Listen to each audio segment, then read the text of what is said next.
Hello everyone, আসসালামু আলাইকুম। সবাই কেমন আছেন? আশা করি সবাই অনেক অনেক ভালো আছেন। আপনাদের দয়া, আপনাদের ছোট্ট বন্ধু অনেক ভালো আছে। তো আপনাদের সামনে নিয়ে এলাম নতুন আর একটা ভিডিও। আর কি ভিডিও জানেন?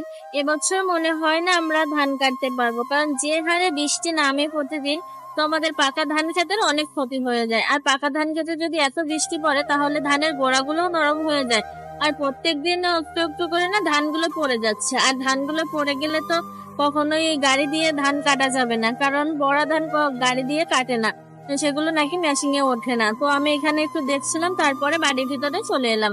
আর আজকে না আমি বাড়িতে শুধু একা, আর কেউ নেই। আর আমার শাশুড়ি আছে, কিন্তু সে মাঠে গেছে।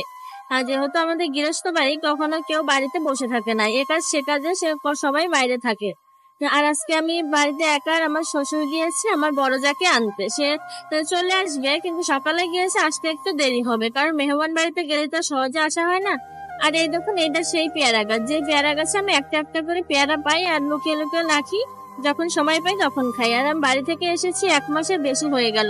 এর ভিতরে না আমার নিজের কাপড় চাপড় গুলো এখনো খাঁচা হয়নি। তো ভাবছি যে কালকে শ্বশুর শাশুড়ির গুলো খেঁচে দিলাম, আজকে যেহেতু সময় পেয়েছি আজকে আমারটা খেঁচে দিই, কারণ এসে আমাদের বাড়িতে না একটু কাজু লেগে থাকে, যে কারণে সচরাচর আর কাপড় চাপড় ধোয়া হয় না। আর এখানে আমি আমার সমস্ত কাজ শেষ করে তারপরে নিয়ে চলে এলাম। আর আমি সকালকার থেকে টিউবওয়েলে অনেক কাজ করছিলাম, এ কারণে টিউবওয়েলে খুব ময়লা জমে আছে। আর যেহেতু এটা আমাদের চরাঞ্চলে না কাদা মাটি থেকে বালুটাই বেশি দেখা যায়, কারণ আমাদের এদিকে হাওয়ার সাথে না বালি ওড়ে। তো এখানে আজকে দেখছি একটু কারেন্ট আছে, আর কারেন্ট থাকলে না কাজ করার একটু সুবিধা হয়, যে একদম মোটরের আমি সমস্ত ময়লাগুলো ধুয়ে নেবো। আর যখন এই কারেন্ট না থাকে তখন এই টিউবওয়েল চেপে চেপে এই ময়লাগুলো ফেলতে না অনেক কষ্ট হয়ে যায়। তো এখানে আমি একে একে টিউবওয়েলটা পরিষ্কার করে তারপরে কাপড় চাপড় খেঁচে নেবে। তো যারা আমার চ্যানেলের নতুন আর যারা এখন আমাকে সাবস্ক্রাইব করেনি, অবশ্যই সাবস্ক্রাইব করে দেবেন। আর যারা সাবস্ক্রাইব করেছেন তাদেরকে অসংখ্য ধন্যবাদ।